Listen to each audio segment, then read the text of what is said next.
You've lived too long under someone else's rules. You've kept quiet while burning inside, given in when you didn't want to. You've stopped being yourself just to fit in. You've silenced your thoughts, faked your emotions, said yes when you wanted to scream no. And in the end, you've paid the price for it. Today, a new story begins, because living alone, getting ahead, and always winning in life isn't just a slogan, it's what happens when you take back your voice and your true self. In this video, you'll discover that living alone and always winning in life is possible. The Stoics proved it, and now, it's your turn to apply it. If you feel this message resonates with you, subscribe and become an exclusive member to enjoy unique benefits. And tell me in the comments, what step are you taking today for yourself? Or simply write, Stoic at heart, steady path, no fear. 1. Fitting in dims your light. Living lights you up. My friend, tell me the truth. How many times have you said yes when you wanted to scream no? How many times have you stayed in a place you didn't want to be, just so you wouldn't seem odd? How many times have you laughed with a smile that wasn't even yours? That's not living. That's just fitting in. Fitting in may seem harmless, but it comes at a high cost. Little by little, you start to erase yourself. You hide what you think, reshape what you feel, put on a mask just to avoid bothering anyone. Until one day you're not even sure if what you're doing is really you, or if you've been pretending for so long that you've ended up believing it. This is where the Stoics give us a powerful lesson. Think of Epictetus, a man born into slavery with no physical freedom, no control over his own body. And yet, he found the one freedom no one could take away, his mind. He made it clear that as long as your happiness depends on others' approval, you will never be free. And he was right. Because the moment your happiness depends on a like, a look, or a "that sounds good," your life stops being yours. Maybe you hadn't realized it before. But when you don't have a clear and solid identity, you end up needing to look outside yourself just to know how to act. It's like everyone else becomes your compass. You end up dressing how you're expected to dress, thinking how you're expected to think, loving how you're expected to love. And without noticing, you lose your direction. Because the journey is yours, but the map isn't. If you truly want to live alone, move forward, and always win in life, that's where you need to start. By breaking your addiction to approval. That's the foundation of Stoic freedom. Because only when you choose without fear of judgment do you begin to walk freely. Picture this. Your family is planning a trip. Everyone's excited, but the destination doesn't appeal to you at all. You had another place in mind. Something that genuinely inspired you, but you bite your tongue. You think, better not complicate things, I don't want to be the downer. So you stay quiet. Days go by, you pack your bag, smile in the group chat photos, and act like everything's perfect. But when you get there, you feel it. You're in a place that doesn't move you. You walk through streets that don't stir anything inside you, visit landmarks that mean nothing to you, and nod along with every plan as if it's all amazing. When deep down, all you want is to be somewhere else. The strangest part? No one notices. Everyone thinks you're enjoying it just like them, because you're playing the role. You smile for the photos, say polite things, fake enthusiasm. But inside, a voice keeps saying, this wasn't my plan. This wasn't my trip, I didn't choose this. And the worst part comes when you get back home. You're physically tired, sure. But what really hits is the emptiness. Because it's not just that you spent your time on something that gave you nothing. You also sacrificed your authenticity. You erased yourself just a little more, just to fit in. So what's the solution? Start small. Make a list of your last 5 big decisions. Be honest. Were they truly yours, or were you just trying not to disappoint anyone? Did you choose out of desire or out of fear? And every time you have to decide something, swap the question, what will people think of me? For what will I think of myself tonight? It's a simple shift, but a powerful one. Because at the end of the day, the only opinion that lies down with you at night is your own. And no, this isn't about being selfish or rebelling against everything. It's about something much deeper, taking back control. Truly asking yourself, Am I doing this because I want to, or because it's expected of me? And if the answer doesn't sit right with you, then maybe you're still only half living. Sometimes all it takes is one single no. One no to remind yourself that you can choose, that you're not here to play a part. You're here to write your story. Now tell me honestly, if everyone else's opinions vanished tomorrow, would you still live the same life? 2. Do you know your worst enemy? Imagine you're running a marathon. You're not racing against thousands of people, just one figure who's always one step ahead of you. You try to speed up, and it speeds up too. You change strategy, and it adapts. At first, you think it's just coincidence until suddenly it hits you. That figure is you. That shadow blocking your path is your fear, your hesitation, that inner voice that keeps repeating, "Don't even try, you're going to fail." In a moment like that, Seneca would help you see that the weight isn't in the actual obstacle, but in how your mind anticipates it, with fear. And that's exactly what happens when you sabotage yourself. It's not that the wall is too high, it's that your mind already decided you can't climb it. We rarely notice, but most of the time it's not others holding us back. It's ourselves. We've mastered the art of dressing up excuses as logic. Not today. I'll do it when I have more time. It's not the right moment, there'll be another chance. I just can't afford to fail right now. And behind each of those phrases, there's not caution, there's fear. Picture this. You're sitting in front of your computer, blank page open. You've been dreaming of writing that book for weeks, or at least a first chapter. You make yourself a coffee, sit down, ready, and then the battle begins. Your mind starts firing. What if what I write isn't good enough? What if no one wants to read it? Better do some more research before I start. Minutes go by, you check social media, answer a non-urgent email. Suddenly remember you need to fold laundry. And when you look at the clock, there's no time left. You close your laptop with the fake comfort of having been busy. But deep down, you know it, you ran away. That's your invisible enemy. Not lack of talent, not lack of opportunity. It's that inner voice that beats you to every attempt and convinces you you're not ready. And the worst part is, we hear it so often, we end up believing it. This is where Stoicism comes in as the antidote. Epictetus taught that no one can be free without learning to govern themselves. That means facing that inner voice head on. Because living alone, getting ahead, and always winning in life isn't about conquering the world. It's about no longer losing to your own fear. How do you do that? There's one exercise that can open your eyes. The next time you hear yourself say, "I can't," swap it in your mind for, "I don't want to put in the effort." It may sound harsh, but in that moment you'll stop lying to yourself. You'll be forced to admit that the real block isn't out there. It's inside. And even if it stings, that kind of clarity sets you free. Another step that can shift how you see yourself is writing things down. Spend a week noting every excuse you use. "I'm tired. Now's not a good time. Maybe later." Write them all.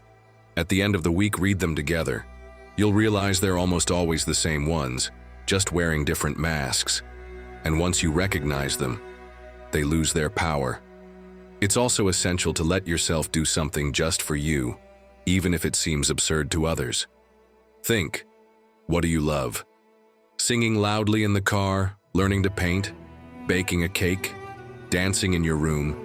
Do it without looking for approval. Don't post it, don't talk about it, just do it. Make it yours. Because when you do something purely for yourself, you strike a direct blow to the part of you that always wants to fit in. Start training your freedom with small wins. Don't wait for a heroic moment. Begin with the daily discomforts. Not snoozing the alarm, saying no to a plan you don't want, daring to speak up in a meeting where you usually stay silent. Every move, no matter how small, chips away at that invisible enemy. No, don't wait for the perfect moment. That's your sabotaging self's favorite trick, promising you a tomorrow that never comes. The moment is now, even if it's just a tiny step. And when you take it, even if it's small, you feel something huge. The freedom of choosing for yourself without invisible chains, without inner apologies. Remember what Marcus Aurelius wrote, Your mind will take the shape of your thoughts. If you fill your head with doubt, your actions will reflect that doubt. If you feed your excuses, your life will become a chain of them. And even if you blame your boss, your family, or chance, deep down, it was you who built the walls. Because your worst enemy was never out there. It was always inside.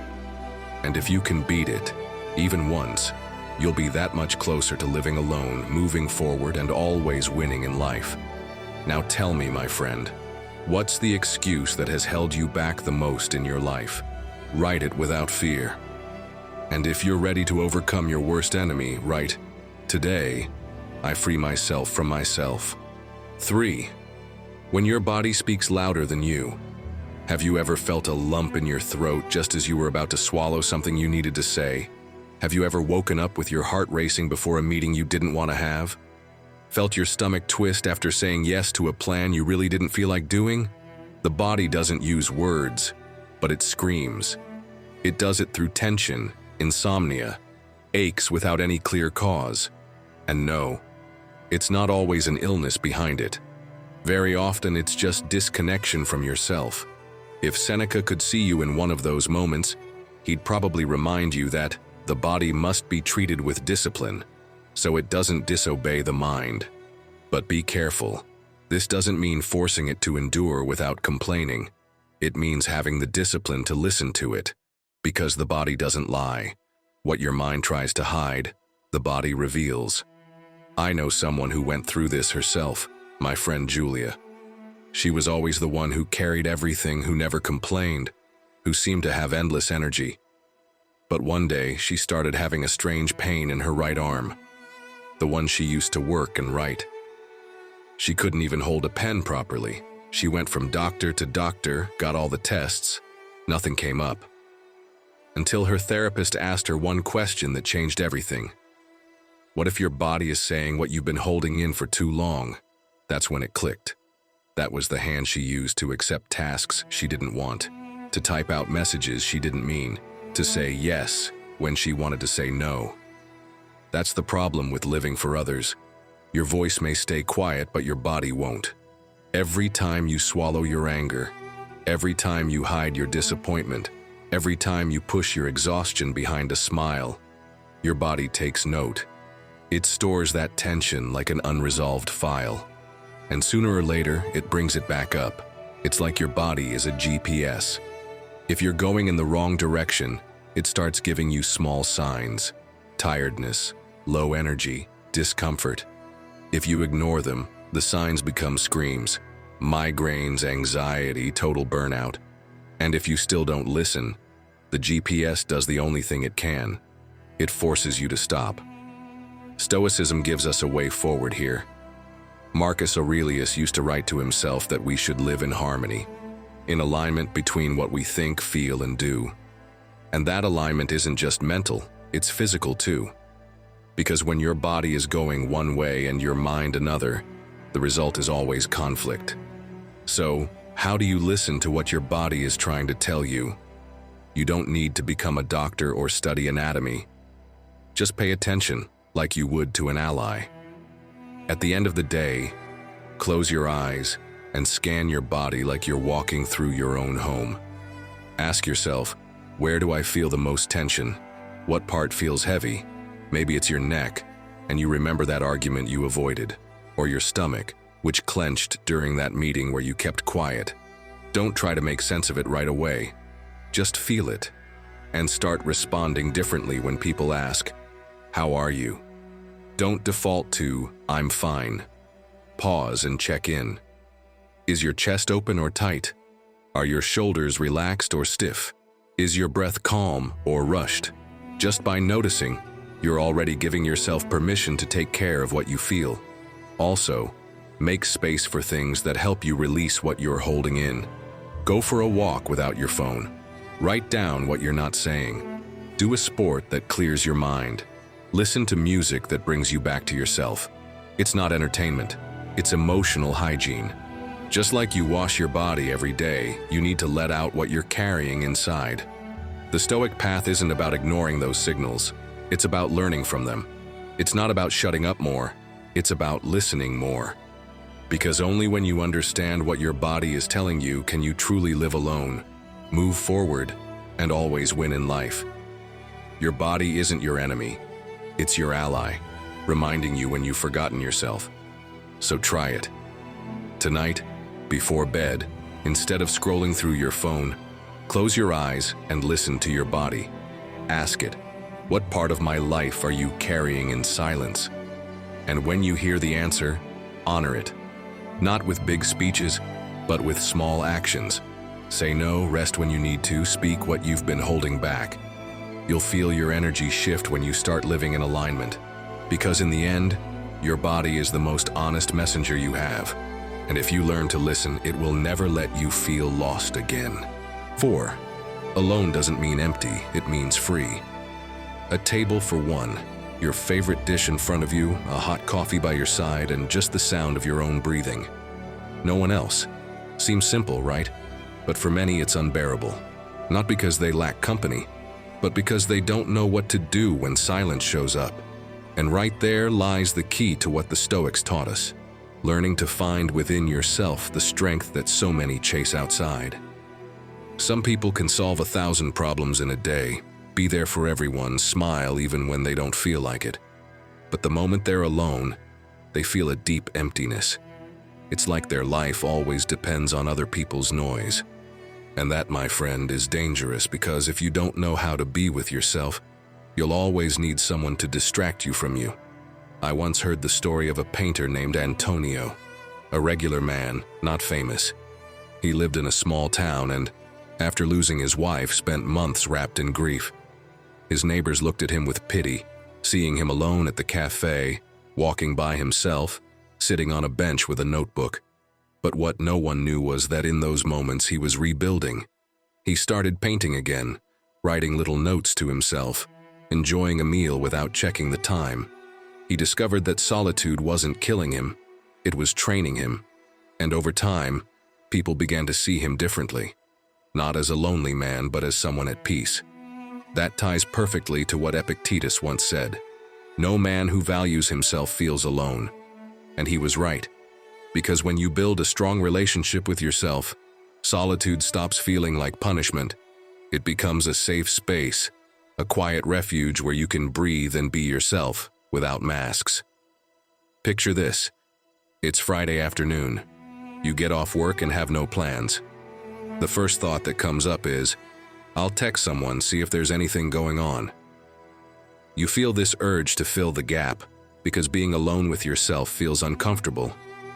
But what if you didn't fill it? What if instead of running toward noise, you chose calm? You walk into your favorite cafe, sit down alone, order your usual. At first, your mind resists. What if people stare? What if they think I have no friends? But if you push through, something shifts. You realize you're just with yourself. There's no one to entertain, no one to impress, no need to fit in. Just you and whatever you feel like doing in that moment. That's what hurts. Not the solitude, but not knowing how to be with yourself. As psychologist Sylvia Congost puts it, solitude doesn't hurt. What hurts is not being able to stand your own company. And believe me, once you start crossing that threshold, everything changes. You stop needing constant distractions. You begin to enjoy silence as a form of strength. Try this. Make a list of things you enjoy doing on your own. Wandering aimlessly, cooking with your favorite music on, browsing a bookstore, watching an old movie, taking photos of places that inspire you, having a coffee without touching your phone. Pick one of those things and give it to yourself this week. Treat it like a date, with you. No excuses, and while you're doing it, pay attention to how you feel. At first, you might feel awkward, like something's missing. You might feel exposed, like everyone's watching. Don't judge it, just notice, because every time you choose to stay, even when it's uncomfortable, you're training your freedom. You're learning that you are enough, and when solitude stops scaring you, you also stop settling for relationships that only distract you. Because you're no longer trying to fill a hole. You're sharing from a place of wholeness. That's the difference. Someone who knows how to be alone never settles for less than they deserve. So next time that empty space shows up, remember, you don't need anyone to feel complete. You just need to reconnect with yourself. Because once you learn to enjoy your own company, you've already taken the most important step to live alone, get ahead, and always win in life. Now I want to ask you, what's the one activity you enjoy most when you're completely by yourself? Write it in the comments. And if you want to make it clear that you're learning to turn solitude into your superpower, write, I am enough. 5. Give your hands work and your mind rest. Picture this. You're sitting at a wooden table, the window is open. It's raining softly outside, and the smell of wet earth drifts into the room. The only sound is the steady tapping of the raindrops. In front of you, some clay, a notebook, or a few ingredients for cooking. There's no rush, no pressure.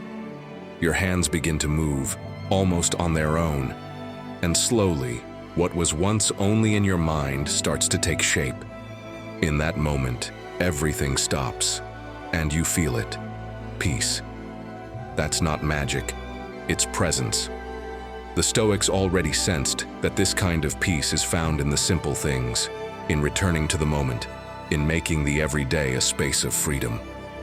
Marcus Aurelius, in the chaos of ruling an empire, found calm by writing down thoughts in notebooks he never meant anyone to read.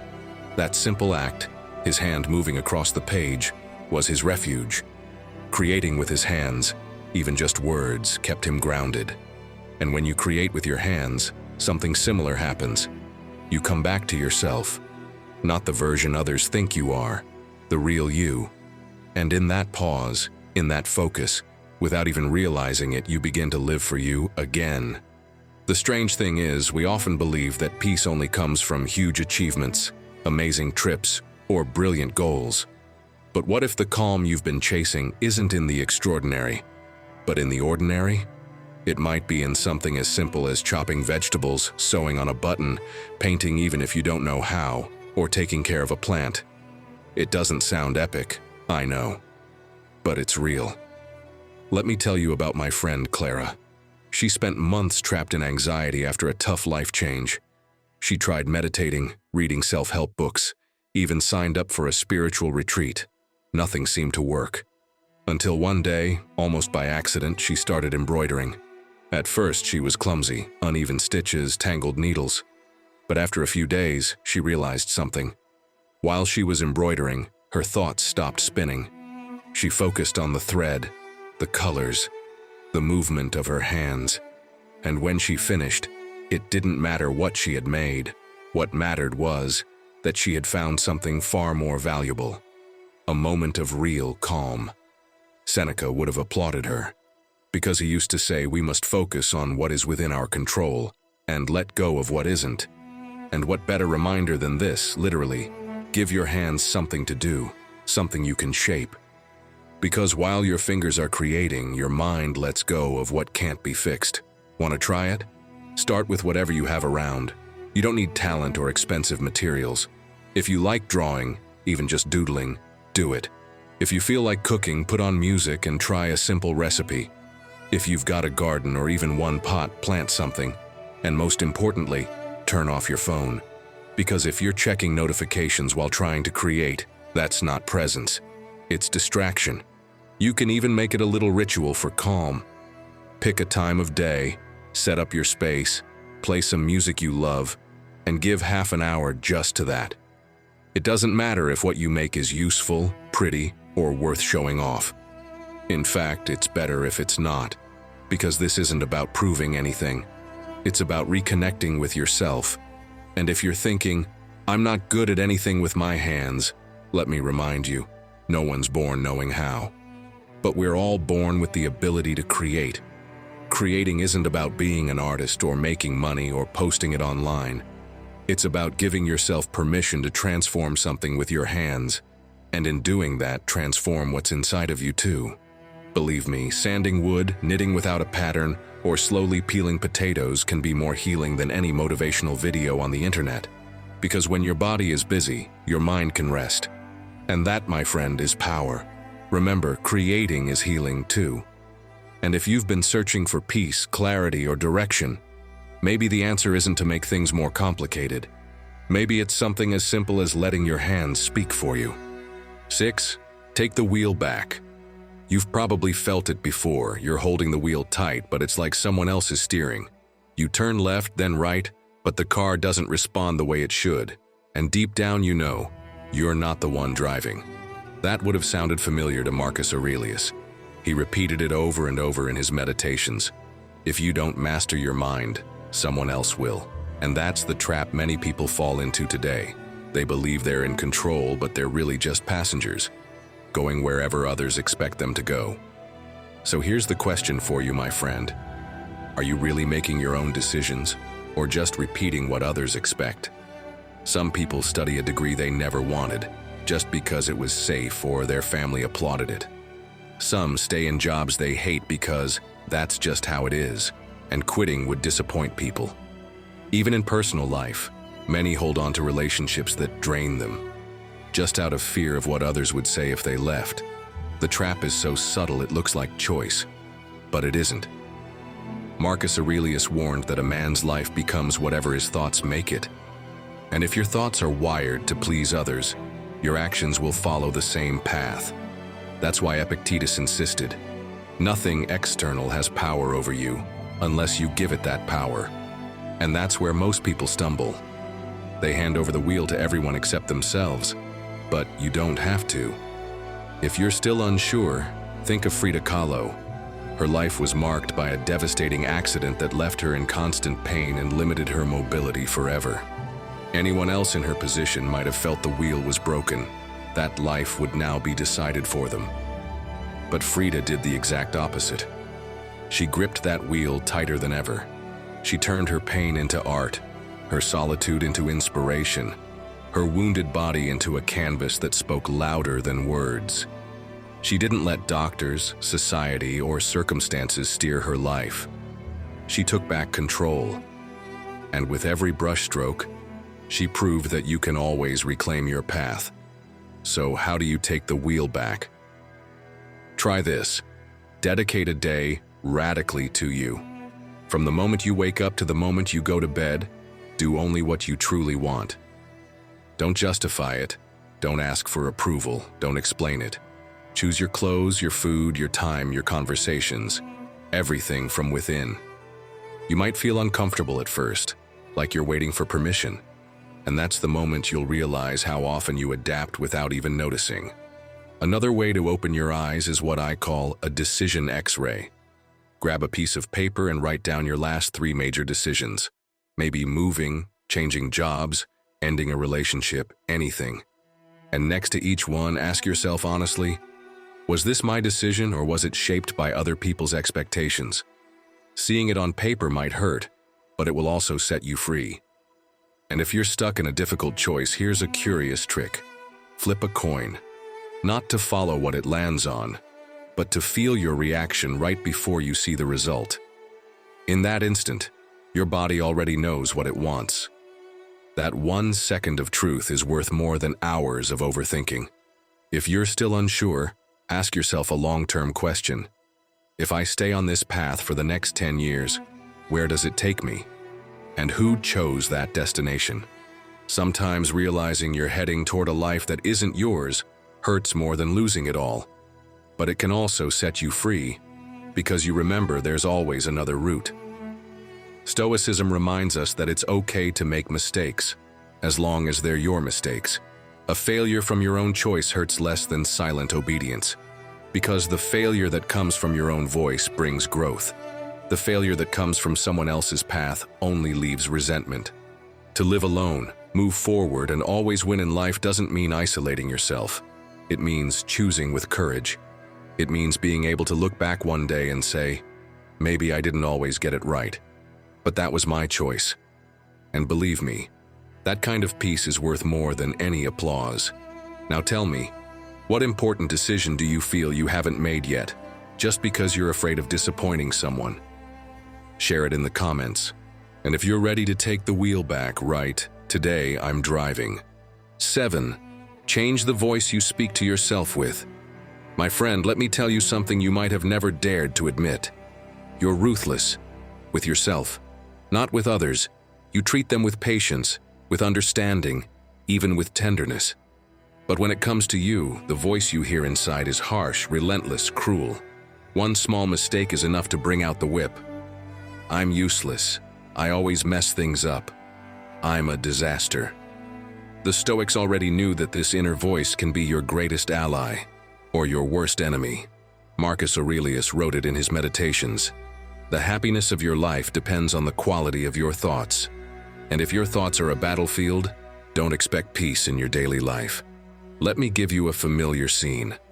You go to the supermarket with a short mental list: milk and toilet paper. You leave with 3 full bags: cookies, chips, a scented candle, a bottle of wine. But no milk, no toilet paper. And then the storm begins. How can I be so absent-minded? Same as always, I'm useless. Why do I even bother? The strange part?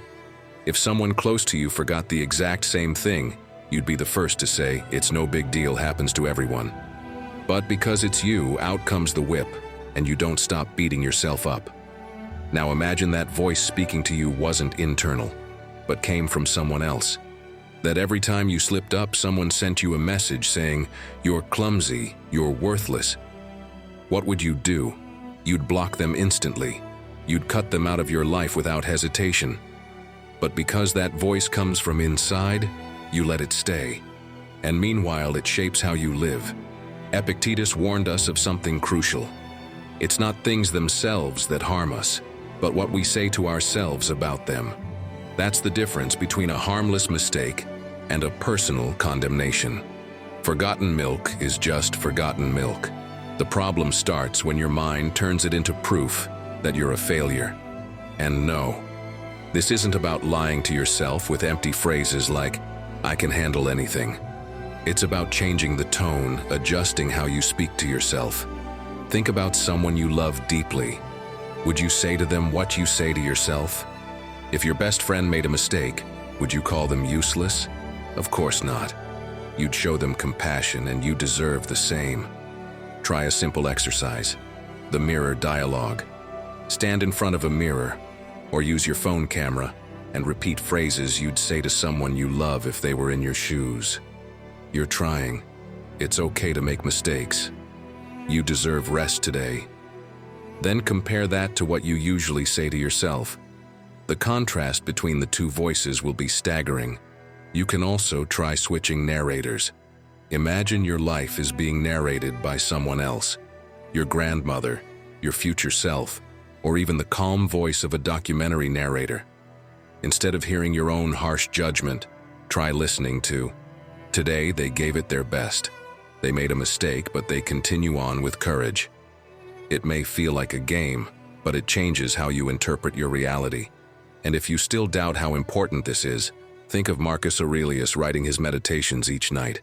He didn't do it to insult himself or point fingers. He did it to train his mind with words that made him stronger.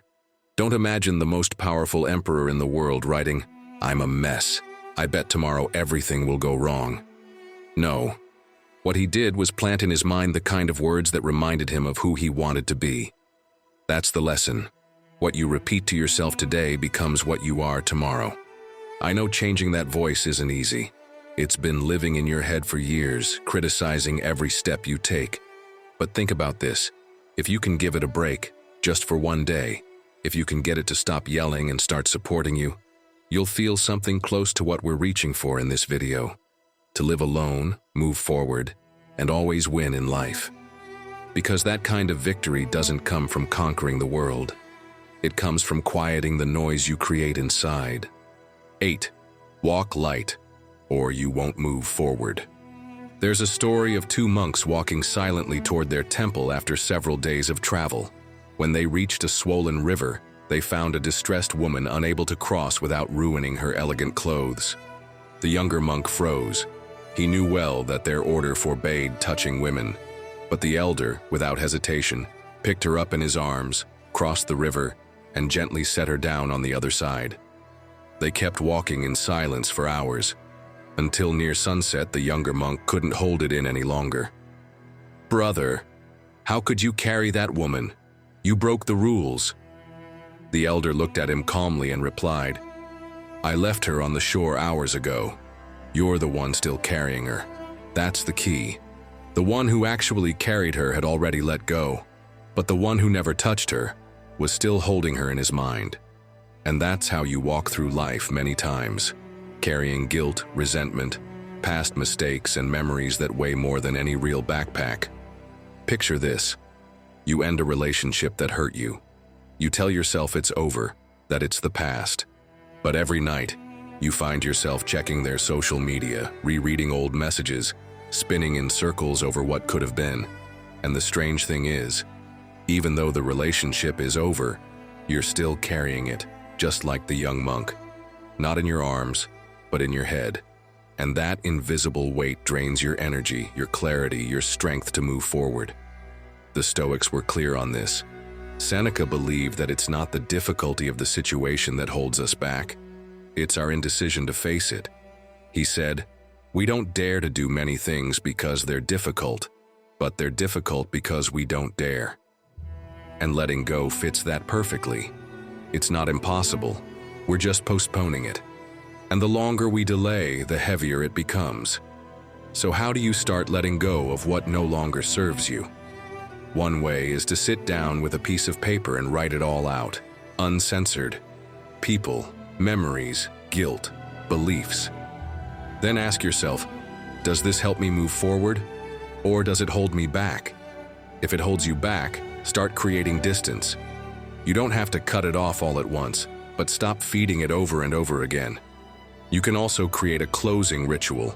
Write a letter to whatever you want to release, a relationship, a chapter, a mistake. Not to send it, but to empty out what you're still carrying. Then do something physical with that letter. Tear it up, burn it, bury it. The body understands better when your decision is tied to a real action. And change the question you're asking. Instead of, "Why can't I get over this?" Ask yourself, "What space would open up for me if I let this go?" Because whatever you're holding on to doesn't just take up mental space, it takes up your present. And the saddest part is, by clinging to it, you miss out on everything new you could be living. Letting go is not a sign of weakness, it's an act of courage.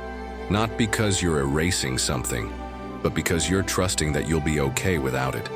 You're choosing to take back the wheel of your life, instead of dragging around what others left behind. My friend, if you want inner peace, remember the lesson of the two monks. It's not about what you carried yesterday. It's about what you're still carrying today.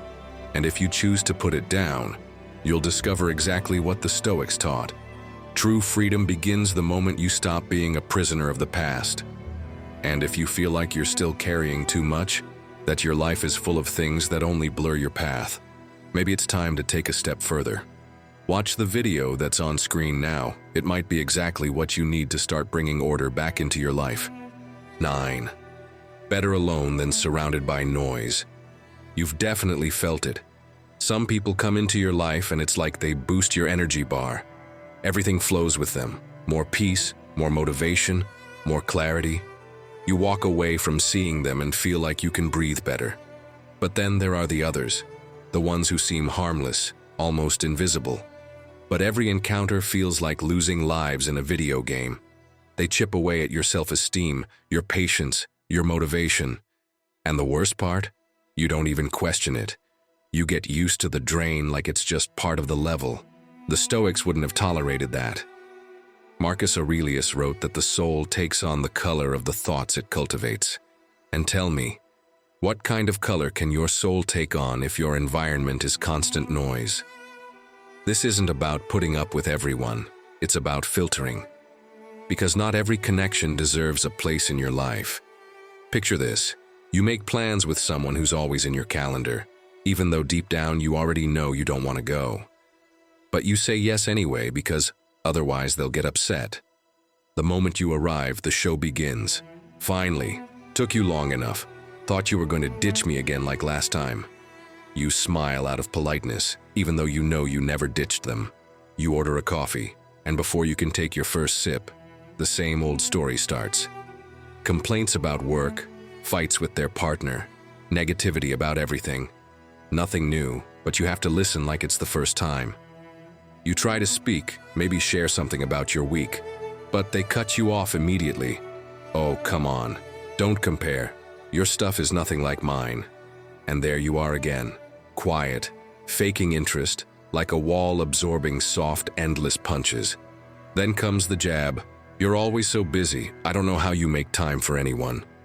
Your stomach tightens, because what they really mean is, you don't pay enough attention to me. And when you try to wrap things up, they deliver the final hit. Well, at least you listened. No one else does. You walk out of there with your head heavy, your body drained, and one question echoing in your mind. Why do I keep showing up when I always leave feeling worse? That's not company, it's emotional cardio. And a true Stoic knew, you can't reach inner peace if your surroundings are chaos. Calm starts with a filter, from the outside in. That's where we need to remember Seneca. He wrote that we must distance ourselves from those who don't make us better, because what you consume from your environment shapes your soul too. And it's true. You can't seek peace if you live in noise. You can't chase clarity if you're surrounded by someone else's storm. So if you truly want to live for you, ask yourself honestly, who am I letting in? Try this simple exercise. Think of the 5 people you talk to the most each week. Write their names down, and next to each one, write the first thing that comes to mind. Do they give me peace, or do they drain me? Don't justify. Don't sugarcoat it. If the answer makes you uncomfortable, you've just found a clue. Because you can't win in life if you're surrounded by people who keep pulling you backward. Another thing you can do is create space before reacting. Don't reply right away to the person who always throws you off balance. Put your phone down, take a breath, wait a few hours. You'll be surprised how often that reply you were about to send no longer feels necessary. Because being constantly available out of guilt, that's another way of leaking energy. And remember this, not everyone who shows up needs to stay. You decide who gets your time, your conversation, your energy. And if someone steals your calm every time they appear, maybe it's time they stop showing up so often. Here's the simplest test. If you feel more at peace without someone than with them, there's your answer. Yes, this includes lifelong friends, family members who don't respect you, or WhatsApp groups that no longer align with who you are. This isn't about being cruel. It's about being coherent.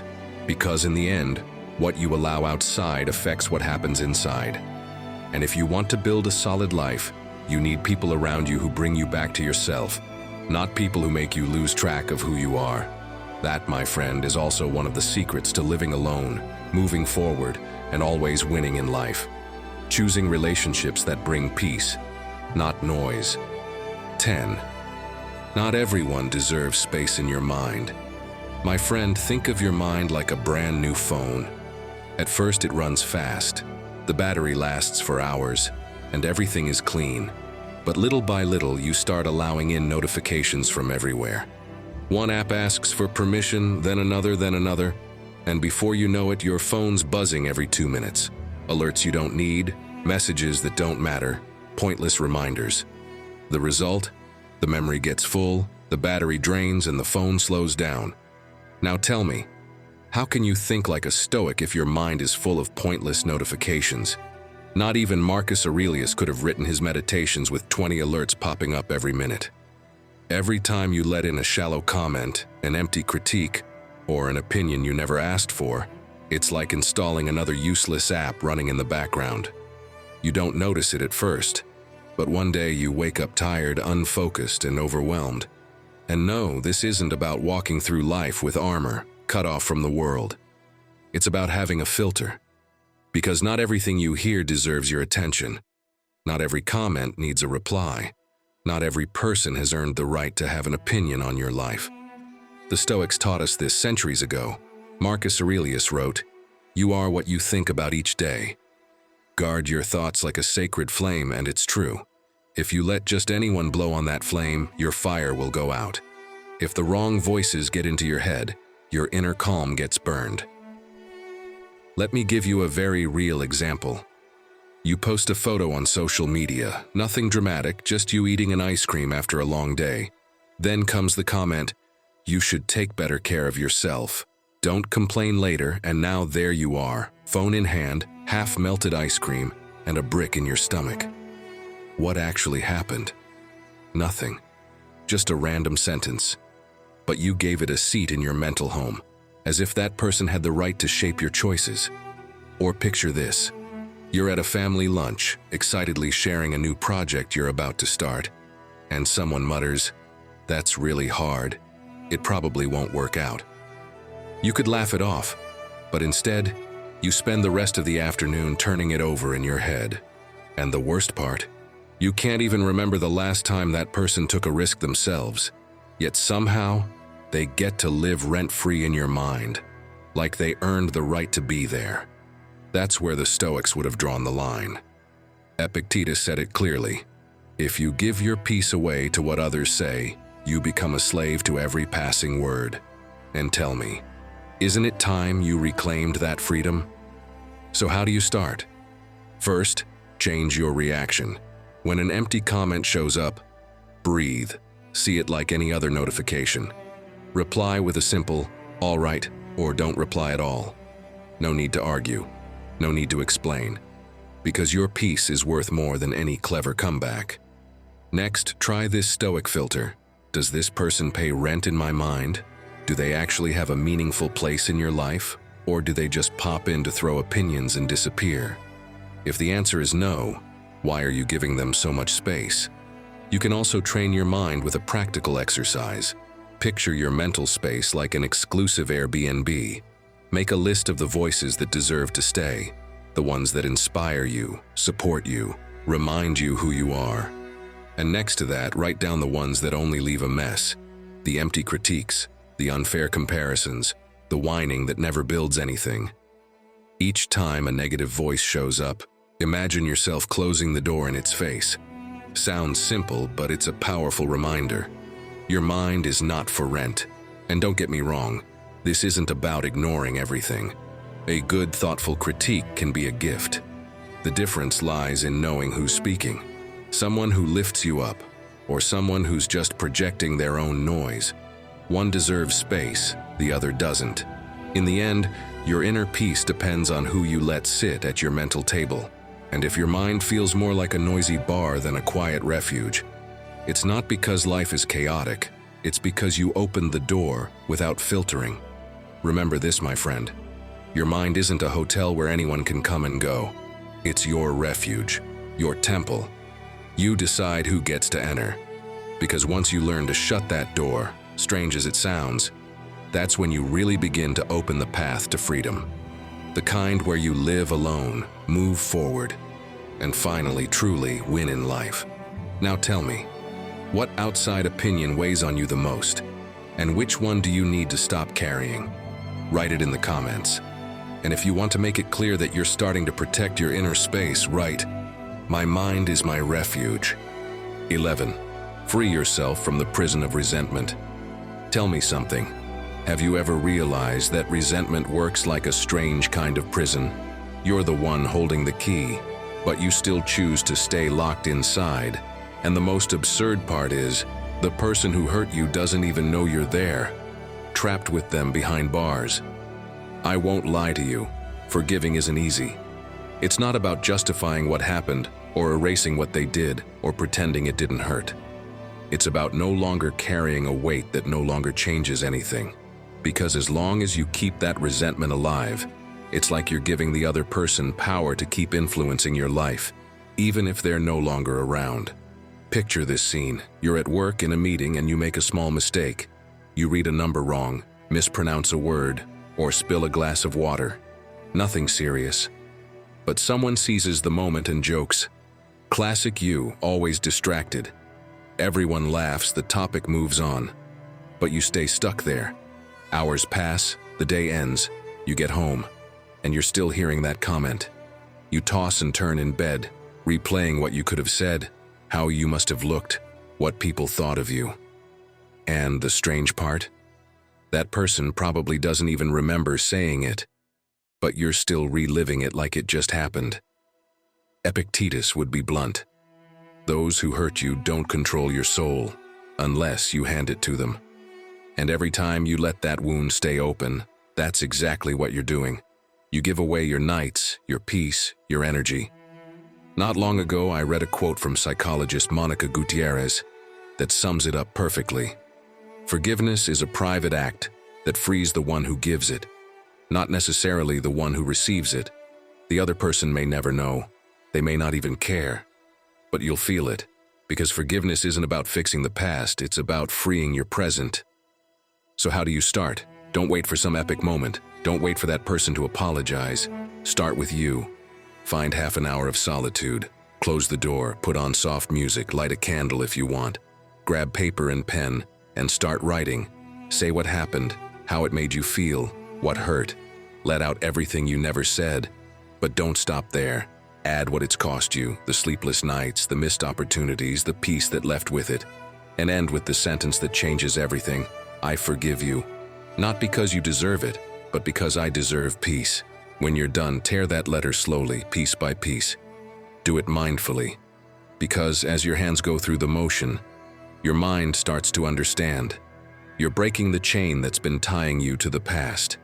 Remember, forgiving is not weakness, it's power. It's not saying what happened doesn't matter, it's saying it no longer controls me. It's taking back the key to that invisible prison and walking out, finally free.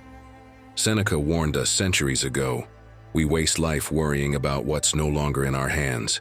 Resentment is exactly that. Time and energy invested in something you can't change.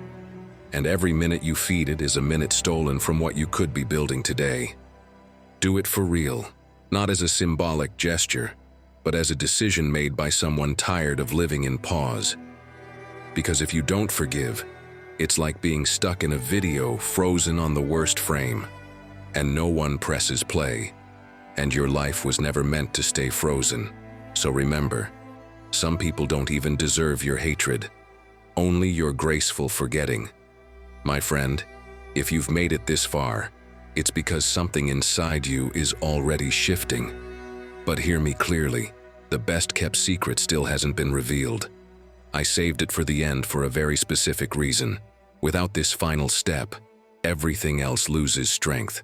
So open your eyes wide, because what comes next isn't just another point. It's the piece that might give everything its meaning. Let's go. 12. Live your truth, even if no one claps.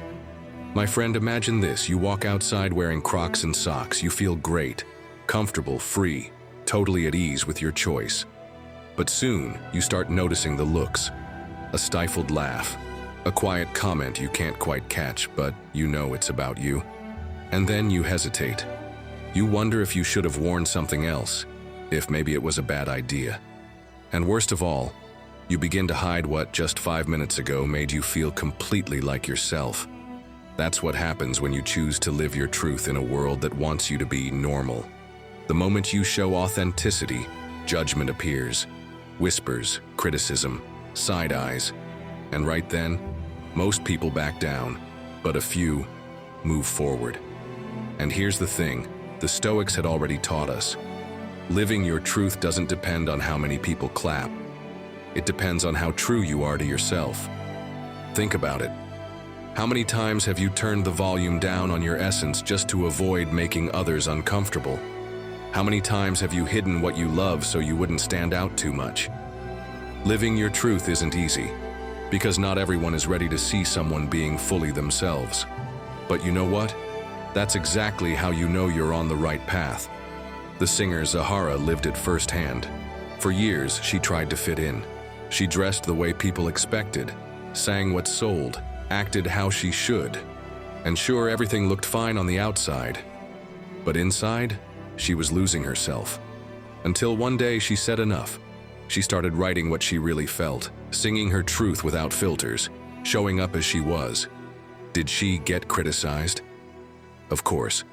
But for the first time, she felt a kind of peace she'd never known. Because when you live your truth, you stop needing permission to be. Let me give you another scene. You've been dreaming of starting something new, a business, a project, a change of direction. And when you finally talk about it, all you hear is, "That'll never work. With the way things are, forget it. Just stay where you are." And there you are, heart on fire, soul frozen. What weighs more, your inner desire or someone else's doubt? The Stoics had a clear answer. Marcus Aurelius wrote, "What's good for you doesn't need everyone's approval." And if you really think about it, that's powerful. Because what truly matters in your life can't be measured in applause, likes, or nods. It's measured by how aligned you are with yourself. Picture Marcus Aurelius whispering to an actor backstage, "Do your performance, even if the seats are empty." That's the point. Act because it's your role, not because someone claps. So let's talk practical, because living your truth isn't just a pretty phrase. It's action. Make a list of the things you love but tend to hide. That music you listen to when you're alone. That dream you never talk about. That side of you that shines but you keep in the dark out of fear of judgment. This week, reveal just one. No permission, no explanation, just because. Here's something else. Stop justifying your decisions. If you chose something that's good for you, you don't need to dress it up in excuses. The people who truly care will understand. The rest? Let them watch from a distance. You don't owe anyone an explanation for how you choose to live your life. And yes, dare to make people uncomfortable. You read that right. Because often someone else's discomfort isn't a sign that you're doing something wrong. It's a sign that you're growing. If your truth unsettles them, it might be because it reflects a part of themselves they haven't dared to live. Think about it. What's the point of chasing applause your whole life if when the crowd finally claps, you're not even the one on stage? The real failure isn't being unrecognized. It's no longer recognizing yourself in the mirror.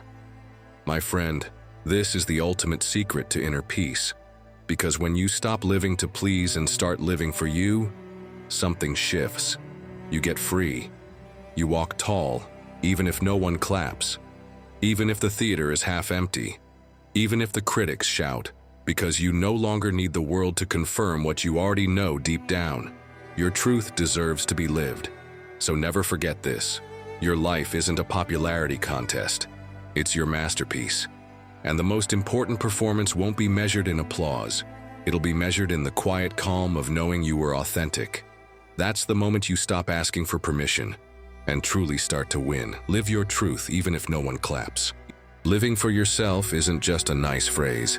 It's a daily choice. It means letting go of what weighs you down, setting boundaries, and walking beside yourself, even when no one else does. Inner peace doesn't arrive all at once. It's built in every decision where you choose you over pleasing others. If you've made it this far, write in the comments, "I no longer live on loan. I'm finally myself again." That way, I'll know who the true Stoic warriors are, the ones who made it all the way to the end. Don't forget to subscribe and hit the like button so you don't miss what's coming next. Also, check the description box. We've left some resources there to help you dive deeper into Stoic teachings. Our goal is to bring you as much value as possible. And if at any point you feel like supporting us so we can keep creating this kind of content, you'll find how to do that in the pinned comment. Now, I invite you to explore the playlist on screen. It's designed to help you face life with greater wisdom and confidence. Click it, and let's keep growing together. Until the next talk, take care and keep embracing your inner Stoic.